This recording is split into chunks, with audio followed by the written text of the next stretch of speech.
The stagecoach lurched violently as flames erupted on both sides of the narrow mountain pass, trapping the passengers between walls of orange fire that roared like hungry beasts in the October wind of 1873. Penelope Lambert pressed herself against the wooden seat, her heart hammering so hard she thought it might burst through her corset. The other passengers screamed as thick smoke began pouring through the window frames. The driver shouted something unintelligible from above, his voice raw with panic. Through the chaos, Penelope caught glimpses of the disaster unfolding around them. A wildfire had swept down from the eastern ridge while another burned from the west, and somehow their stagecoach had rolled directly into the converging inferno. She had been traveling from San Francisco to visit her aunt in a small settlement near the California mountains, carrying little more than a carpet bag and the few dollars she had saved from her work as a seamstress. At 22 years old, she had thought this journey would be the beginning of a new chapter in her life, a chance to escape the crowded city and find peace in the countryside. Instead, she was about to die in flames on a mountain road she did not even know the name of. The heat intensified. An elderly woman beside her sobbed into her handkerchief while a merchant clutched his leather case as though it might save him. The horses screamed and thrashed in their traces, mad with terror. The driver had lost all control. Then, through the smoke and chaos, Penelope saw him. A man emerged from the tree line to the north like something out of a fever dream. He was massive, broad-shouldered, and thick with muscle, moving with surprising speed despite his size. His hair hung past his shoulders in dark waves, and he wore buckskins that marked him as someone who lived outside the bounds of civilization. In one hand, he carried an axe, in the other, a heavy blanket soaked with water. He reached the horses first, moving with purpose that cut through the panic. Penelope watched as he threw the wet blanket over the led horse's head, calming it enough to approach. His hands moved with practiced confidence as he cut through the traces with a large knife he pulled from his belt. The merchant started to protest, but his words died as another tree exploded into flames 20 yards away. The mountain man freed the horses and slapped them hard on their hindquarters, sending them galloping through a gap in the fire to the north. Then he turned to the stagecoach, and his eyes met Penelope's through the window. They were the color of storm clouds, gray and intense and utterly fearless. He wrenched open the door with such force that the hinges screamed, "Out! Now! All of you!" His voice was rough, deep as thunder, with an authority that made people obey without thinking. The merchant scrambled out first, then turned to help the elderly woman. Another passenger, a young man who had been silent the entire journey, tumbled out coughing. The driver had already abandoned his post and was running toward the northern gap. "Come on!" the mountain man shouted at Penelope. She tried to move, but her skirts had caught on something inside the coach. She yanked at the fabric desperately as smoke filled her lungs. The mountain man did not hesitate. He climbed halfway into the coach, and Penelope heard the sound of fabric tearing as he simply ripped her skirts free. Then his arms were around her, lifting her as though she weighed nothing at all, and she found herself pressed against a chest as solid as oak. He jumped down from the coach with her in his arms and immediately started moving. "The rest of you, follow me. Stay close." The heat was unbearable. Penelope could barely see through her streaming eyes. The fire had closed the road in both directions, and flames were creeping across the dry grass toward them. She did not understand how they could possibly escape. But the mountain man had already surveyed the situation and made his decision. He ran toward a rocky outcropping to the north, carrying Penelope as easily as a man might carry a child. The others struggled to keep pace. The elderly woman fell, and the young man helped her up. The merchant was already flagging, his face red and slick with sweat. The mountain man set Penelope on her feet near the base of the outcropping. "Can you walk?" She nodded, though her legs felt like water. "Then help the others. I need to clear the path." She did not understand what he meant until she saw the massive fallen tree that blocked what must have been a game trail leading up through the rocks. It was far too large for any group of people to move, especially not in their current desperate state. The mountain man approached it, planted his feet, and wrapped his arms around the trunk. The muscles in his back and shoulders bunched and flexed under his buckskin shirt. For a moment, nothing happened, and Penelope thought it was impossible that even a man his size could not move such an obstacle. Then, the tree began to shift. He let out a sound that was half growl, half roar, and the tree rolled several feet to the side, clearing enough space for a person to pass. He did it twice more, sweat pouring down his face until there was a narrow but passable gap. "Go! Up the trail!" he commanded. The driver went first, then the merchant.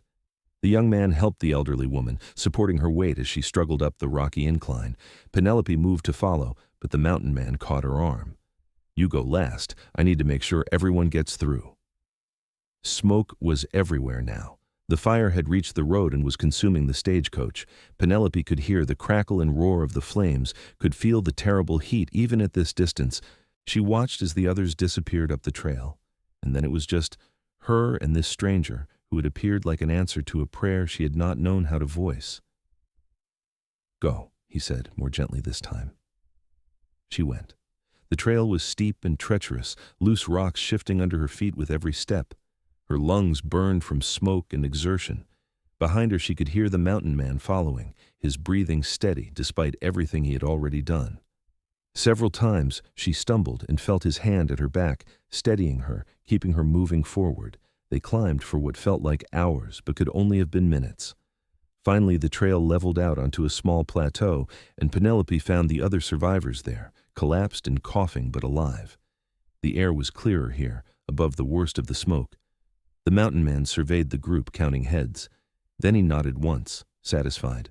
"There is a creek about half a mile north," he said. "We will rest there until the fire burns itself out." No one argued. They followed him like children following a parent, too exhausted and grateful to question.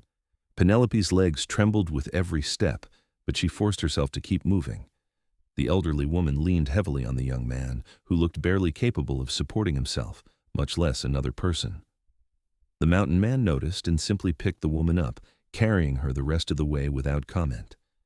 The creek was exactly where he said it would be, a clear stream running through a rocky gorge where the fire could not reach.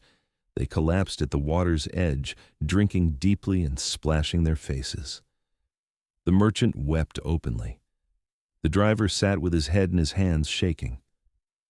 Penelope knelt by the water and cupped her hands, bringing the cool liquid to her cracked lips. It was the most delicious thing she had ever tasted. When she looked up, the mountain man was standing a little apart from the group, watching the horizon where smoke still rose in dark columns. She stood on shaking legs and approached him. Up close, he was even more imposing than she had first thought. He had to be well over 6 feet tall, with shoulders that seemed impossibly broad and arms thick with muscle.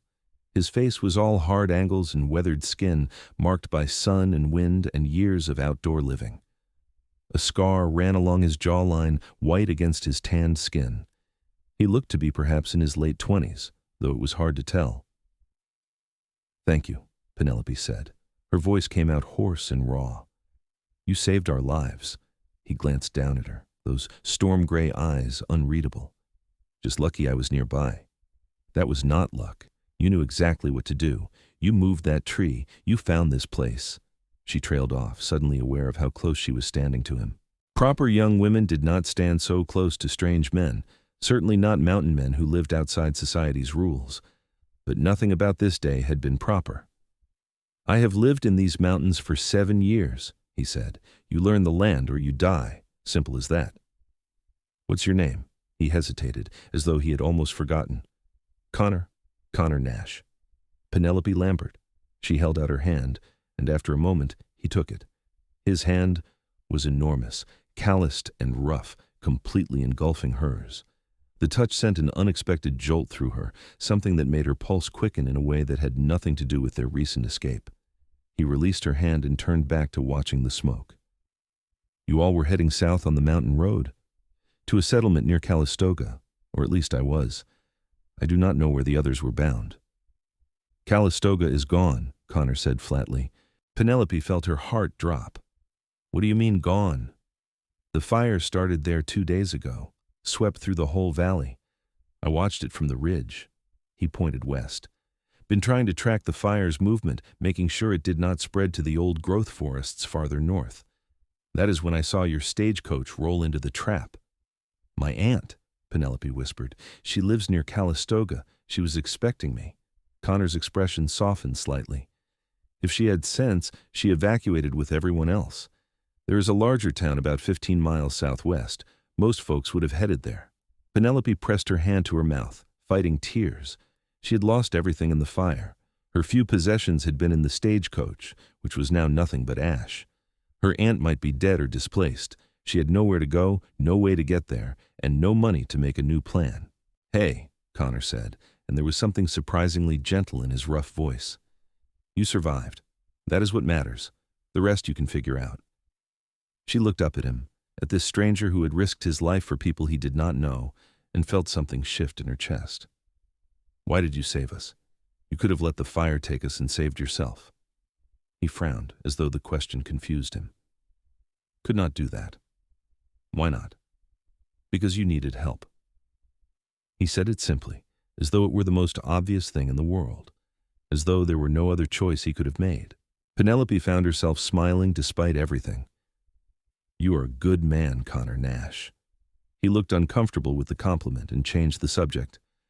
"We should stay here tonight. Too dangerous to travel with the fire still active.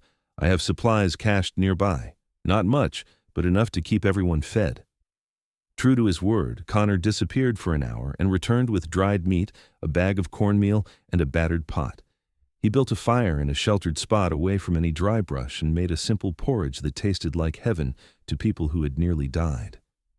The survivors ate in silence, each lost in their own thoughts. As darkness fell, the temperature dropped sharply. Mountain nights were cold in October, and none of them had heavy clothing. The elderly woman began shivering uncontrollably. Connor pulled off his heavy buckskin jacket and draped it over her shoulders without a word. That left him in just a cotton shirt that did little to conceal the powerful build of his body. Penelope tried not to stare, but it was difficult. She had never seen a man like him before. The men in San Francisco had been shopkeepers and clerks, thin and pale from indoor living. Connor looked like he had been carved from the mountains themselves, all rough edges and raw strength. He caught her looking and raised an eyebrow. Penelope felt her cheeks burn and quickly looked away. The group settled down to sleep as best they could on the hard ground. The merchant complained until the young man told him sharply to be grateful he was alive to complain.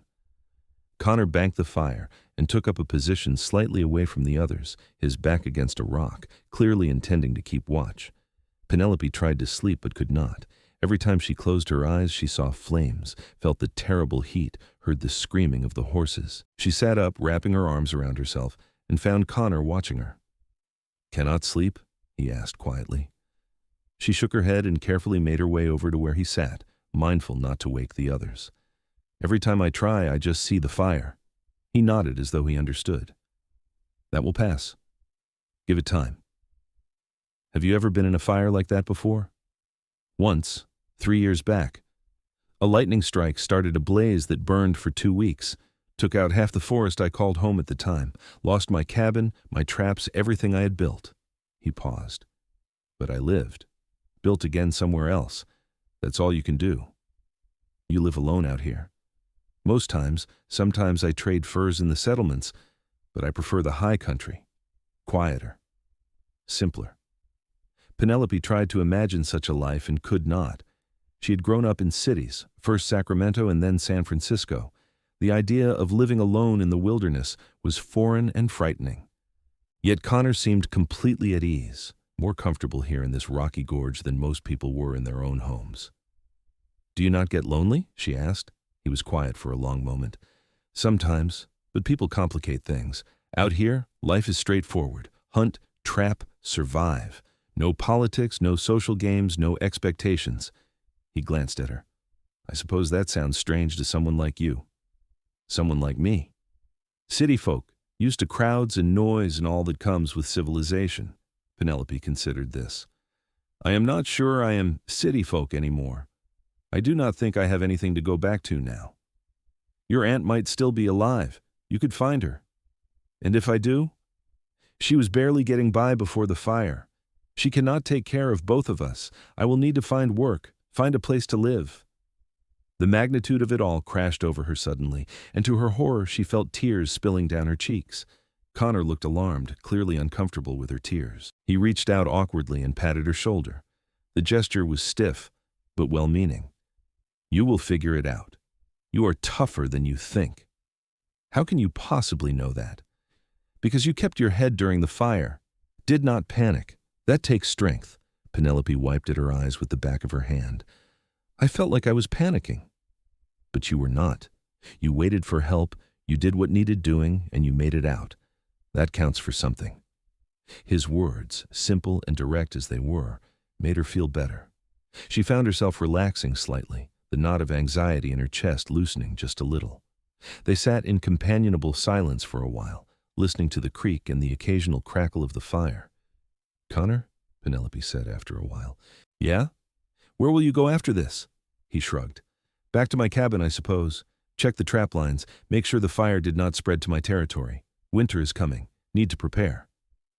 How far is your cabin from here? About 2 days' walk north, higher up in the mountains. Penelope tried to imagine Connor living in some remote cabin, alone with just the mountains and sky for company. It seemed a hard life, but looking at him, she thought perhaps it suited him. He did not seem like a man who would be happy confined by walls or expectations. You should try to sleep, Connor said. Tomorrow will be a long day. Need to get all of you somewhere safe. What about you? Do you not need sleep? I will rest, but someone should keep watch. Make sure the fire does not shift direction. Penelope wanted to protest, to tell him he had already done enough, but she could see the set of his jaw and knew he would not be swayed. So she simply said, Thank you again, for everything. He nodded once, and Penelope returned to her spot by the fire. This time, when she closed her eyes, the flames seemed less frightening. Knowing Connor was keeping watch, she finally drifted into an uneasy sleep. She woke to the smell of food cooking and pale dawn light filtering through the trees. Connor was crouched by the fire, cooking something in his battered pot. The other survivors were stirring, groaning, and stretching sore muscles. What is that? The merchant asked, eyeing the pot suspiciously. Rabbit, Connor said. Caught it this morning. Figured you all could use a proper meal. Penelope's stomach growled at the smell. She had not realized how hungry she was until that moment. Connor divided the meat evenly among the group, taking a smaller portion for himself despite his size. The gesture did not escape Penelope's notice. As they ate, Connor outlined his plan. The fire is still burning, but it has moved east. The way south should be clear now. I will guide you down to the main road, then you can follow it to the next settlement. Should be safe from there. You're not coming with us? The elderly woman asked. Got my own way to go, but I will make sure you get to safety first. The group gathered what little they had and followed Connor down a different trail than they had climbed the night before. This one was wider and less steep, though still challenging. Penelope's legs ached with every step, and her torn skirts kept catching on branches. More than once, Connor had to help her navigate a particularly difficult section, his strong hand steadying her, and each time Penelope felt that same strange jolt of awareness. They reached the main road by mid-morning. The evidence of the fire was everywhere, blackened trees and scorched earth stretching in all directions. But the road itself was clear, and in the distance Penelope could see where the burn line ended and green forest began. Follow this south, Connor said, pointing. You will reach Miller's Creek by nightfall. They will take you in. The survivors thanked him profusely. The elderly woman actually kissed his cheek, which made him turn red to his ears. The merchant offered him money, which Connor refused. One by one they started down the road, until only Penelope remained. You coming? Connor asked. She wanted to. She wanted to follow the others to safety, to find her aunt, to rebuild some kind of normal life, but standing there looking at Connor, she found she did not want to leave. This man who had saved her life, who had been nothing but kind despite his rough exterior, who made her feel safe in a way she had never experienced before. I suppose I should, she said slowly. Connor nodded, but something flickered in his eyes. Disappointment? Penelope could not be sure. Connor, she said impulsively, could I come with you, to your cabin? He stared at her as though she had suggested flying to the moon. That's not a good idea. Why not? Because I live 2 days' walk into the mountains. Because winter is coming, and it is a hard life. Because you are a proper city woman, and I am...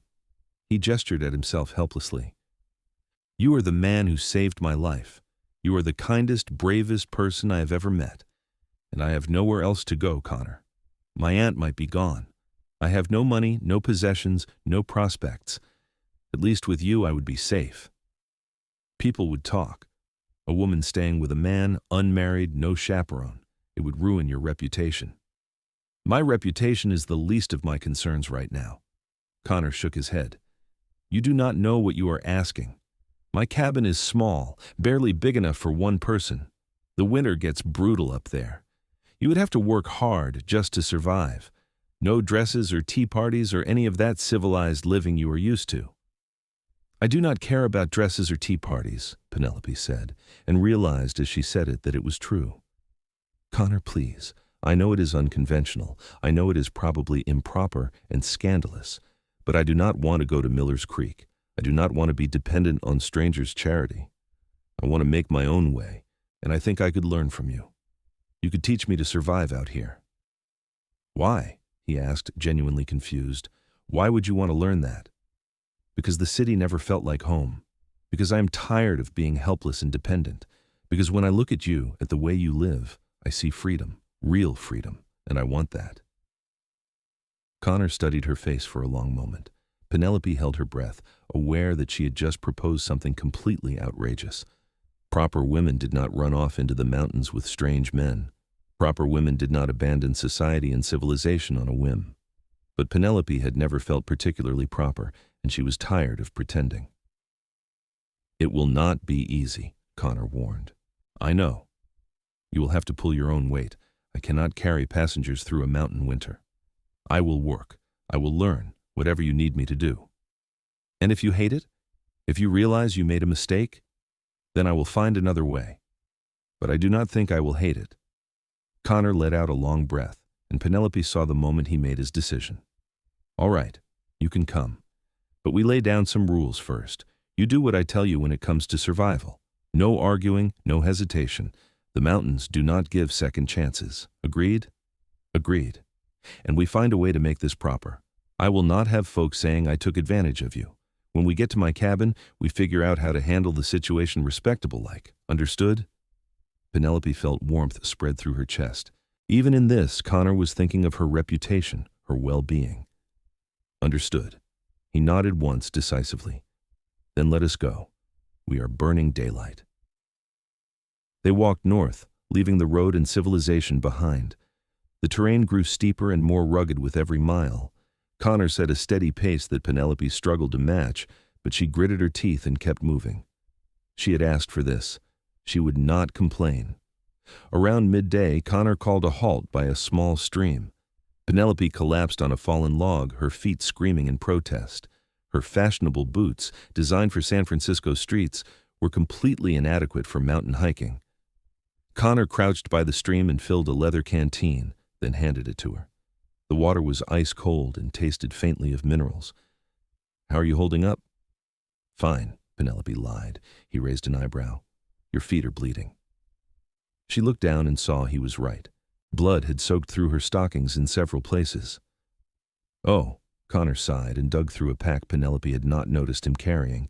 He pulled out a roll of cloth and knelt in front of her. Let me see. I can take care of it. No, you cannot. You will wrap them wrong and make it worse. Let me see. Reluctantly, Penelope extended her foot. Connor unlaced her boot with surprising gentleness and eased it off. Then he carefully rolled down her stocking, revealing blisters that had burst and bled. His expression darkened. Why did you not say something? I did not want to slow you down. Slowing down is better than crippling yourself. He cleaned the wounds with water from the stream, his touch careful despite his rough hands. Then he wrapped her foot in clean cloth and repeated the process with the other foot. These boots are useless out here. You need something sturdier. I do not have anything else. I know. He sat back on his heels, thinking. There is a trapper who lives about 10 miles from my cabin, old friend of mine. His wife died a few years back, but he still has her things. He might have boots that fit you. We can stop there tomorrow. I do not have money to pay for them. He will not ask for money. Mountain folk help each other. That is how we survive. Penelope felt tears prick her eyes again at his kindness. Every time she thought she had taken his measure, Connor surprised her. Thank you. He shrugged and stood. We will go slower this afternoon. Give your feet time to adjust. And tomorrow I will teach you how to walk properly on rough terrain. It is a skill you need to learn. They continued north at a more moderate pace. Connor pointed out landmarks as they went, teaching her to read the land. That ridge was shaped like a bear's back, easy to spot from a distance. This grove of aspens marked a reliable water source. These trees had claw marks where a mountain lion had passed through, which meant they should be cautious. Penelope absorbed everything like a sponge, soaking up water. She had always been quick to learn, and this was fascinating in a way her seamstress work had never been. This was knowledge that meant survival, that meant freedom and self-sufficiency. As the sun began to set, Connor led them to a small clearing sheltered by a rock overhang. "We will camp here tonight." Penelope watched as he efficiently built a fire, caught and cleaned 2 fish from a nearby creek, and set up a simple camp. His movements were economical and practiced, the product of years of solitary living. She tried to help, but mostly she just stayed out of the way, aware of her own ignorance. As they ate the fish, Penelope worked up the courage to ask something that had been bothering her. "Connor, why did you agree to let me come with you?" He was quiet for so long, she thought he would not answer. Finally he said, "You remind me of someone, my sister. She had that same look in her eyes, like she was meant for something bigger than what everyone told her she could be. She died 5 years ago. Fever took her before she ever got the chance to find out what she could become." "I'm so sorry." "Not your fault. Just the way things go sometimes. But when you asked to come, when I saw that determination in your face, I thought maybe my sister would have wanted me to give you the chance she never got." Penelope felt something shift inside her chest, a deepening of the connection she already felt to this man. "I will not waste the chance. I promise you that." He met her eyes across the fire. "I believe you." They talked long into the night. Connor told her about his life before the mountains, how he had been a farmer in Colorado until drought and debt had driven him west. He spoke of learning to trap and hunt, of winters so cold the trees exploded from frozen sap, of summers when the mountains bloomed with wildflowers that stretched to the horizon. Penelope told him about San Francisco, about the endless hours bent over needlework in dim rooms, about the feeling of being trapped in a life that was slowly suffocating her. "You really think you can be happy out here?" Connor asked. "It is hard and lonely and sometimes terrifying." "I think I can be happy anywhere that I feel free," Penelope said, "and I think I am braver than I knew. Today is proof of that." Connor smiled, a real smile that transformed his weathered face and made him look years younger. "You are definitely braver than you knew." Penelope felt her heart skip at that smile. She was acutely aware suddenly of how they were alone together, far from any other human being, with only the fire and stars for company. Aware of how broad his shoulders were, how his gray eyes reflected the firelight, how his presence made her feel both safe and strangely breathless. She looked away, flustered by her own thoughts. Proper young women did not think such things about men they barely knew. But then, she had already abandoned propriety by coming here at all. The next day, they walked for hours through increasingly rugged terrain. Connor kept his promise about teaching her to walk on rough ground, showing her how to place her feet, how to distribute her weight, how to use her whole body for balance rather than just her legs. It was harder than it looked, but Penelope was determined to learn. By late afternoon, they reached a small cabin nestled in a valley between 2 peaks. Smoke rose from the chimney, and Penelope could hear dogs barking as they approached. "That is Red's place," Connor said. "The friend I mentioned." A man emerged from the cabin as they got closer. He was older than Connor, maybe 50, with a bushy white beard and weather-beaten skin. 2 large dogs flanked him, tails wagging. "Connor Nash, what brings you down from the high country?" "Need a favor, Red. This is Miss Penelope Lambert. She needs proper boots and maybe some warmer clothes if Martha's things are still around." Red looked at Penelope with sharp, assessing eyes. "You taking on a partner now, Connor?" "Something like that." Red grinned, showing gaps where teeth had been. "Well, I will be damned. Never thought I would see the day Connor Nash brought a woman home. Come on in, Miss Lambert. Let us see what we can find for you." Martha's clothes had been carefully preserved in a trunk. Red pulled out items with gentle hands, clearly still grieving his lost wife. There were sturdy wool skirts, practical cotton shirts, a warm jacket lined with fur, and best of all, a pair of well-made leather boots. "Martha was about your size," Red said. "These should fit." Penelope tried on the boots and nearly wept with relief. They fit perfectly and were 100 times more comfortable than her city boots. "How much do you want for them?" Red waved her off. "No charge. Martha would want someone to get use out of them. Just take care of Connor here. He acts tough, but he is not as indestructible as he thinks." Connor scowled. "I do just fine." "Sure you do. That is why you have not been to visit in 6 months. Too busy being a hermit." They stayed for supper, and Red told stories that made Penelope laugh until her sides hurt.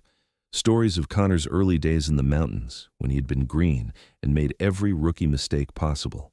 Connor bore the ribbing with good grace, occasionally interjecting corrections when Red's stories got too exaggerated. As they prepared to leave, Red pulled Connor aside. Penelope pretended not to listen, but she caught fragments of their conversation. "You sure about this, Connor? Taking on a city woman?" "I am sure. Because if you are keeping her, you need to do right by her. Get married proper-like. Otherwise folks will talk, and that is not fair to her." "I know. Do you care for her? Or is this just you being noble?" A long pause.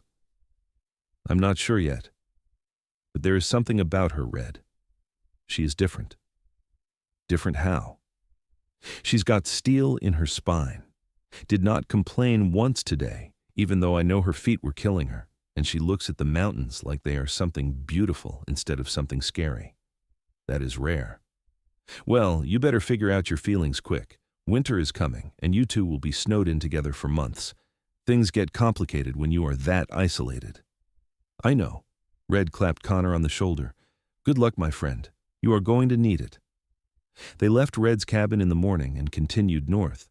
The terrain grew even more rugged, the air thinner and colder, but Penelope's new boots made all the difference, and she found herself able to keep pace with Connor more easily. Late in the afternoon of the second day since leaving the fire, they crested a ridge, and Connor pointed down into a valley. "There, that is home." Penelope looked and saw a cabin nestled against the mountain slope, surrounded by towering pines. It was small but looked sturdy, with a stone chimney and a neat stack of firewood beside the door. Beyond it, she could see a creek winding through the valley, and beyond that, peaks that stretched to the horizon. It was the most beautiful thing she had ever seen. "What do you think?" Connor asked, and she heard uncertainty in his voice. "I think it is perfect." They descended into the valley as the sun set, painting the sky in shades of orange and pink. Connor unlocked the cabin door and ushered Penelope inside. It was indeed small, just one room with a fireplace, a bed in the corner, a rough table and chairs, and shelves lined with supplies. But it was clean and well-maintained, clearly the home of someone who took pride in their space. "I will sleep on the floor," Connor said immediately. "You take the bed." "Connor, this is your home. I cannot take your bed." "Yes, you can, and you will. It is not up for discussion." Penelope started to argue, then saw the set of his jaw and realized it would be futile. "Thank you." Connor built a fire and made a simple supper of beans and bacon. As they ate, the reality of the situation began to sink in. She was truly here, alone in the mountains with a man she had known for only 3 days. It should have terrified her, but instead, she felt oddly at peace. "So what happens now?" she asked. Connor set down his bowl. "Now we prepare for winter. I need to check my trap lines, finish stocking wood, smoke meat for when the snows come. You need to learn the basics: how to start a fire, how to cook, how to shoot, how to read the weather, all the skills you will need to survive if something happens to me. Nothing is going to happen to you. You do not know that. Mountains are dangerous. I could fall, could get injured, could run into a bear. You need to be able to take care of yourself." He was right, though Penelope did not like thinking about it. "All right, teach me." So began an intense education in survival. Connor woke her at dawn each day and worked with her until dark. He taught her to build fires in all weather, to identify edible plants, to set snares for rabbits, to skin and clean game. He taught her to shoot his rifle, standing behind her to correct her grip and stance, his breath warm on her neck as he murmured instructions. That closeness, necessary for teaching, began to affect them both. Penelope found herself acutely aware of every casual touch, every moment when Connor's hand would steady hers or guide her movements. She saw how his eyes would linger on her face when he thought she was not looking, how his expression would soften when she succeeded at a difficult task. The feelings growing in her chest were undeniable now. She was falling in love with Connor Nash, this strong, kind, complicated man who had saved her life and given her a new one. She loved the way he moved through the world with quiet confidence, the way he treated every living thing with respect, the way he believed in her even when she doubted herself. But she did not know if he felt the same, and she was afraid to ask. 3 weeks after their arrival, the first snow fell. They woke to find the valley blanketed in white, the world transformed overnight. Connor stood at the window, coffee in hand, watching the snow with satisfaction. "Good. We are ready. Plenty of wood, plenty of food. We can wait out the winter now." Penelope joined him at the window. The view was breathtaking, the mountains crowned with snow, the pines bowed under their white burden. "It is beautiful. It is deadly. Beautiful, but deadly. That snow means we are cut off now. No way in or out until spring thaw. Does that worry you?" He glanced at her. "Does it worry you?" Penelope considered the question honestly. Trapped in a small cabin for months with Connor, isolated from the rest of the world. A few weeks ago it would have terrified her. Now it felt like exactly where she was meant to be. "No," she said. "It does not worry me at all." Connor's expression shifted, something warm entering his gray eyes. "Good. Because I have been thinking about what Red said, about doing right by you." Penelope's heart began to race. "What do you mean?" "I mean, people will talk if they find out you spent a winter alone with me. Your reputation would be ruined, so I think we should get married, make it proper and legal." It was possibly the least romantic proposal in history, delivered in the same practical tone Connor used to discuss firewood supplies. Penelope did not know whether to laugh or cry. "Is that what you want?" she asked carefully. "To marry me?" Connor set down his coffee and turned to face her fully. "I want you to stay. I want to wake up every morning and see you across the table. I want to teach you everything I know and learn everything about you. I want to keep you safe and warm through the winter and every winter after. If that is what marriage means, then yes, that is what I want." "And do you love me, Connor?" He was quiet for a long moment. When he spoke, his voice was rough with emotion. "I have been alone for 7 years, Penelope. Chose to be alone because it was easier than letting people close. But then you came into my life with your stubborn courage and your fierce determination, and suddenly alone is not what I want anymore. I think about you all the time, worry about you getting hurt, feel this thing in my chest that tightens up when you smile at me. I do not have fancy words for it. But if that is love, then yes, I love you." Tears spilled down Penelope's cheeks. "That is love, and I feel it too. I love you, Connor.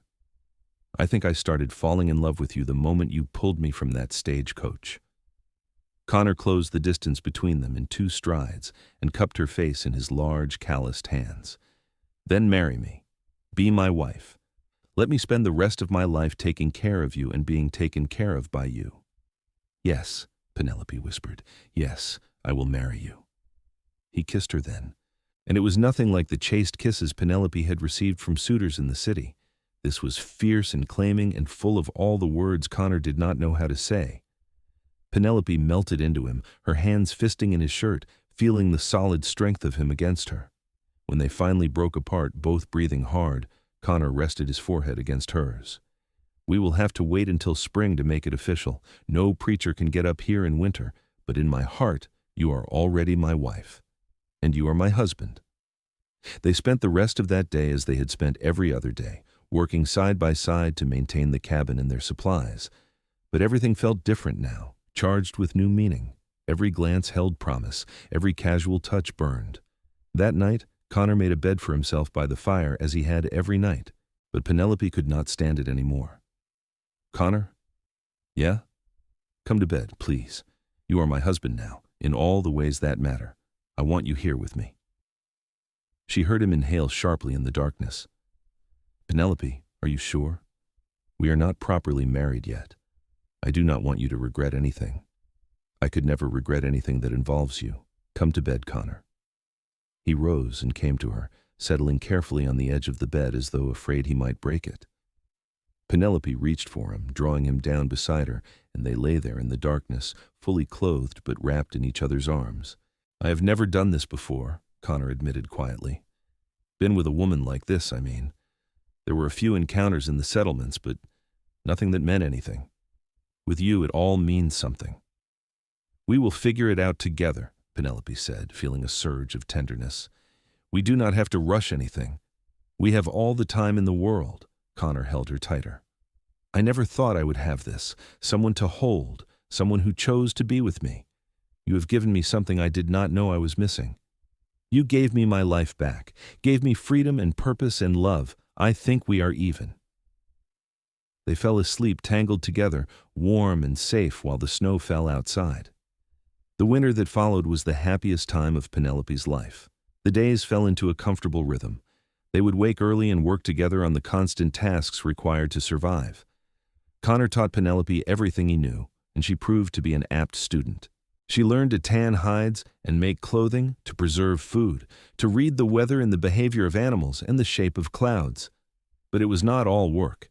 Connor showed her how to snowshoe across the frozen landscape, taking her to hidden waterfalls that turned to ice sculptures and hot springs where they could bathe even in the coldest weather.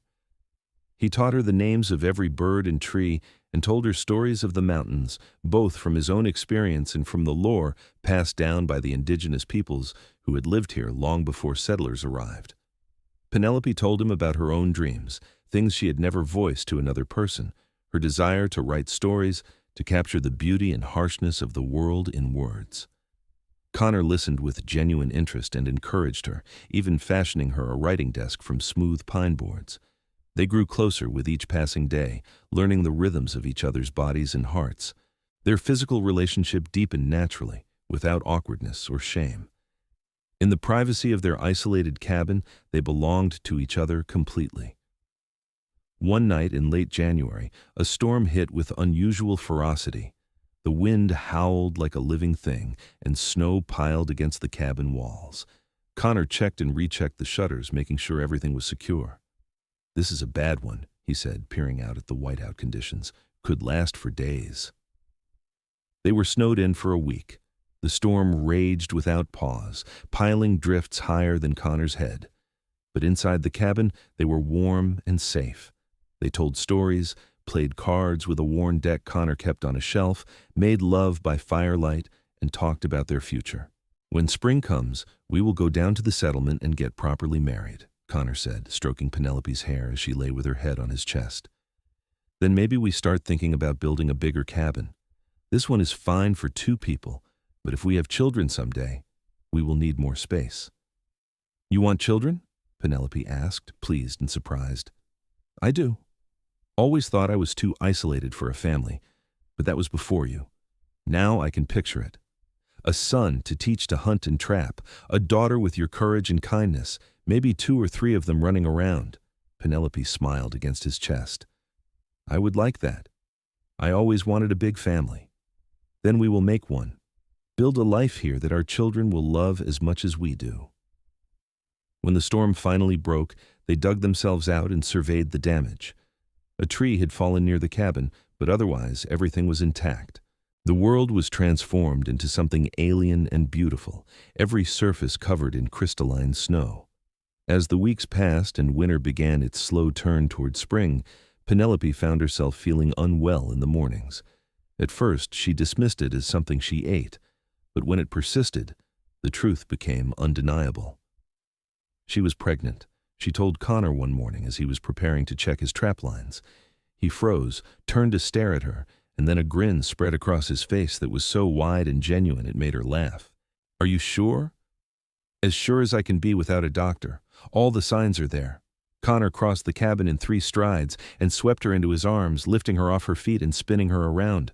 "We are having a baby. We are having a baby. Put me down before you make me dizzy." He set her down gently, then immediately crouched and placed his hand on her still flat belly. "There is a baby in there. Our baby. Not much of a baby yet, just a tiny thing. But yes, our baby." Connor looked up at her with such love and wonder in his eyes that Penelope felt her heart might burst. "I'm going to be a father," You are going to be an amazing father." He stood and pulled her into his arms again, more carefully this time. "This changes things. We need to get you to a doctor. Make sure everything is all right, and we definitely need to get married before the baby comes. I will not have our child born out of wedlock. The snow has not even started melting yet. It could be weeks before we can travel. Then the moment the pass clears, we go. No delays." True to his word, Connor watched the weather obsessively over the following weeks. The first signs of thaw appeared in mid-March, icicles dripping from the cabin roof, patches of brown earth showing through the snow. Connor tested the pass daily until finally he declared it passable. They made the journey down from the mountains slowly, Connor fussing over Penelope constantly, despite her protests that she was fine. It took them 4 days to reach a settlement large enough to have both a preacher and a doctor. The doctor confirmed what Penelope already knew. She was healthy and about 3 months along. The baby would come in early autumn. Connor shook the doctor's hand so many times the man finally laughed and told him to go celebrate. They found the preacher that same afternoon, a kindly older man who did not ask too many questions about their situation. With 2 witnesses pulled from the general store, Connor Nash and Penelope Lambert were legally married in a simple ceremony that lasted 10 minutes. But when Connor slipped a ring of hammered silver onto her finger, a ring he had made himself during the long winter nights, and kissed her in front of God and witnesses, it felt more real and meaningful than any elaborate society wedding could have been. "I love you, Mrs. Nash," Connor whispered against her lips. "I love you too, Mr. Nash." They stayed in the settlement for a week, purchasing supplies for the baby and enjoying luxuries like real coffee and fresh bread, but both of them grew restless away from the mountains.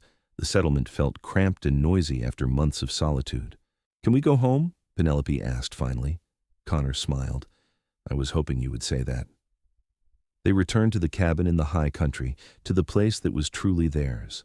Spring transformed the valley into a riot of color as wildflowers bloomed and the creek swelled with snowmelt.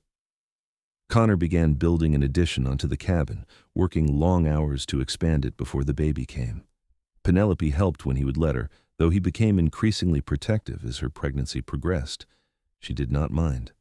His protectiveness came from love, and she found it endearing even when it was excessive. Summer arrived, hot and bright. Penelope's belly grew round, and she felt the baby move inside her for the first time while she was gathering herbs near the creek. She called for Connor, and he came running, thinking something was wrong. When she placed his hand on her belly and he felt the movement himself, he looked at her with such awe that she started crying. "That is our baby," he said wonderingly, "really moving around in there. He is strong, takes after his father. Could be a girl. I have a feeling it is a boy." Connor kissed her belly gently. "Boy or girl, I already love them more than I thought possible." As summer turned to autumn and Penelope's time drew near, Connor grew anxious. He rode down to convince Red to bring his wife's midwife friend to the cabin, just to be safe. The woman, a no-nonsense older lady named Hester, took one look at their isolated cabin and shook her head. "You're crazy for staying up here, but I will not argue. Baby looks healthy. You look healthy. Should be fine, but I will stay until after the birth just in case." Penelope went into labor on a crisp September morning. Connor was terrified, pacing and hovering until Hester finally banished him from the cabin. Penelope could hear him outside, chopping wood with manic energy. The labor was long and difficult. There were moments when Penelope was sure she could not go on, that the pain would tear her apart. But Hester was calm and encouraging, and the thought of Connor waiting outside gave her strength. Finally, after hours of struggle, Penelope heard the sharp cry of a newborn baby. "You have a son," Hester said, placing the squalling infant on Penelope's chest. "A big, healthy boy." Penelope looked down at the tiny red-faced creature in her arms and felt a love so fierce it almost frightened her. He was perfect. 10 fingers, 10 toes, a shock of dark hair, and his father's gray eyes. "Connor," she called out, "come meet your son." The door burst open and Connor entered, looking wild-eyed and terrified. But the moment he saw the baby, his expression transformed into something soft and wondering. He approached slowly, as though afraid his mere presence might break something. "It is a boy," Penelope said, tears streaming down her face. "We have a son." Connor knelt beside the bed and reached out with one large, trembling hand to touch the baby's tiny fist. The infant immediately grasped his father's finger with surprising strength. "Hey there," Connor whispered. "I am your pa, and I promise I'm going to do everything I can to keep you and your mama safe and happy." The baby seemed to study his face with unfocused eyes. Connor looked at Penelope. "What should we name him?" Penelope had been thinking about this for months. "I want to name him after your father. What was his name?" "James." "Then James it is. James Nash." Connor bent and kissed her forehead gently. "Thank you. For being brave, for choosing this life with me. You have given me everything, Penelope. We gave each other everything." Hester stayed for a week to make sure both mother and baby were recovering well. By the time she left, James was nursing strongly and Penelope was up and moving around, though Connor insisted she take it easy. Those early weeks with a newborn were exhausting but magical. James was demanding, waking every few hours to nurse, but Connor was endlessly patient. He would walk the floor with his son in the middle of the night, singing old songs in his rough voice, while Penelope caught a few precious hours of sleep. "You are a natural at this," Penelope said one morning, watching Connor expertly change James's diaper. "I had younger siblings back in Colorado, helped raise them before the drought drove us apart. Guess the skills came back." As James grew, his personality emerged. He was curious and fearless, constantly trying to grab and explore everything within reach. By 6 months, he was crawling, and by 10 months, he was pulling himself up on furniture. Connor baby-proofed the cabin as best he could, but James was determined and inventive. "He is going to be trouble," Connor said with pride, watching his son try to climb a stack of firewood. "He's going to be exactly like you." Winter came again, but this time the cabin felt full and warm. James brought noise and chaos and joy into their previously quiet life. Penelope and Connor took turns entertaining him, teaching him, and marveling at each new development. On their first official wedding anniversary, Connor gave Penelope a leather-bound journal he had traded for in the settlement. "For your stories," he said. "You should write them down, everything that happened to us, so James can read it someday, so he knows where he came from." Penelope was touched beyond words. That night, after James was asleep and Connor was carving a toy horse by the fire, she opened the journal and began to write. "The stagecoach was trapped between 2 fires, and I thought I was going to die. Then a mountain man appeared like something out of a legend, and he saved my life. What I did not know then was that he was going to save more than that. He was going to save my soul, give me a home, and teach me what love really means." The years passed in a rhythm of seasons. James grew into a bright, energetic boy who adored his father and followed him everywhere. When James was 3, Penelope became pregnant again. This time the pregnancy was easier, and she gave birth to a daughter with Connor's gray eyes and her own auburn hair. They named her Catherine, after Connor's mother. Connor had expanded the cabin twice by now, adding a loft where James slept and a proper bedroom for themselves. The valley they called home was productive and beautiful, providing everything they needed. They were largely self-sufficient, though Connor still made occasional trips to settlements to trade furs and purchase the few things they could not make themselves. When James was 8 and Catherine was 5, another baby arrived, a daughter they named Rose. The cabin rang with the sounds of children playing, laughing, arguing, and learning. Connor taught them everything he knew about the mountains, while Penelope taught them to read and write and think critically about the world. The children grew up free and wild and happy, unbound by the restrictions Penelope had faced in the city. Catherine was as fearless as her brother, insisting on learning to shoot and trap alongside him. Rose was quieter, more thoughtful, content to spend hours watching animals or listening to her mother's stories.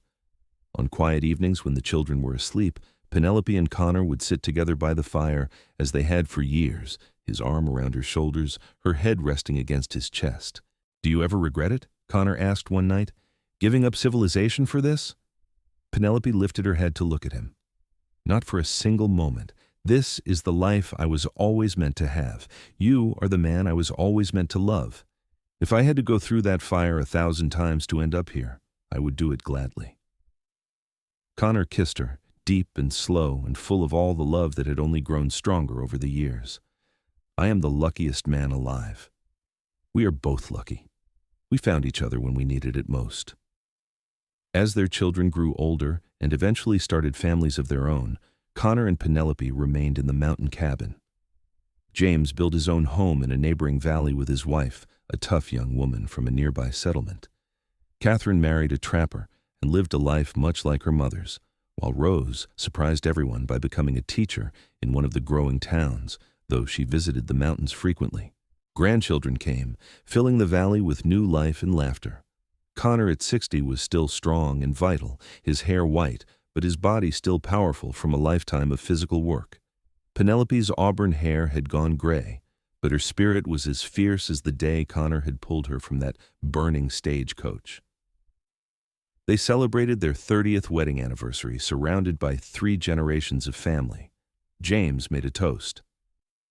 To my parents, who taught me that love means choosing someone every single day, who showed me that home is not a place, but the people you share it with, who proved that courage is not the absence of fear, but acting despite it. Thank you for the life you gave us and the example you set.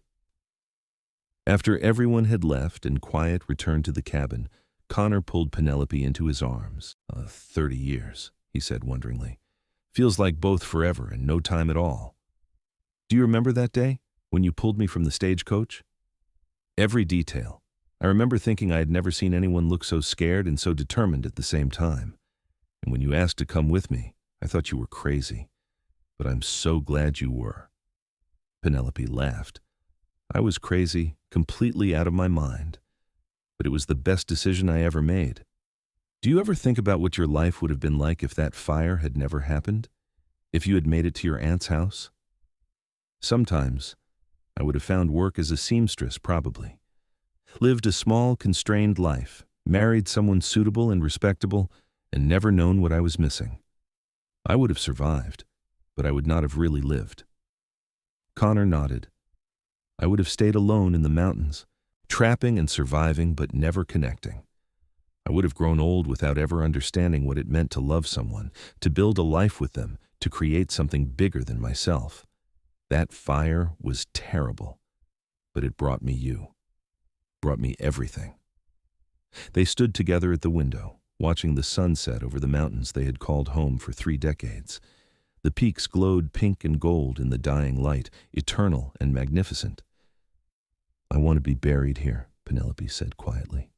When my time comes, not in some town cemetery, but here in this valley, under the pines where I learned to be free.